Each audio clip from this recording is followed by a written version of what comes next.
আজকে মানিকগঞ্জের সিংগাইরের জয়মন্টপ বাজারে সবজি বাজারে কিছু অবাক করা জিনিস দেখাবো আপনাদের।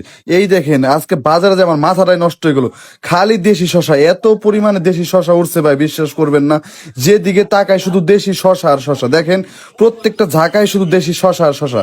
তার মধ্যে একজন আবার কলা নিয়ে যাইতেছে। কিন্তু বিশ্বাস করেন ভাই, এত পরিমাণে দেশি শশা আজকে সকালে বাজারে এসে দেখি ভোরবেলায় ফজরের নামাজ পড়ে আমি একটু বাজার দেখতে আসছি, কিন্তু এত শশা, ওই দেখেন আবার আতা ফল, আর ওই দেখেন আবারও দেশি শশা, মানে এত পরিমাণে দেশি শশা আজকে এই জয়মন্টপ বাজার হচ্ছে বলার বাইরে।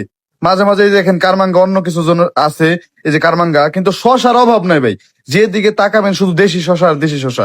মাঝে মাঝে একটু অন্য সব সবজি আছে, এই যেমন ধনিয়া পাতা, কিন্তু শশার অভাবই নাই। যেদিকে তাকাবেন শুধু দেশি শশা, কোনো ডুপ্লিকেট কিছু নাই। কিছু সবজি অন্যরকম আছে, এই যেমন কালারিং কফি আছে।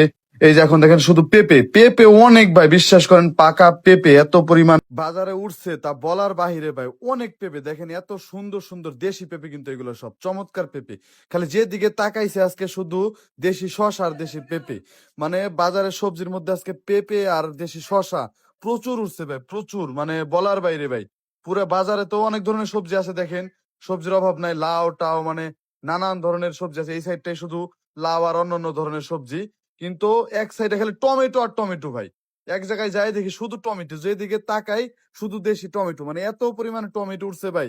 আজকে পুরো বাজার ভরা টমেটো, দেশি শসা, আর হইলো আপনার হইলো এই যে কি বলো এটাকে, ওই যে দেখাইলাম, দেশি শসা, দেশি টমেটো, মানে দেশি পেঁপে, টমেটো, দেশি শসা, এই তিনটে জিনিস বাজার ভরা আজকে।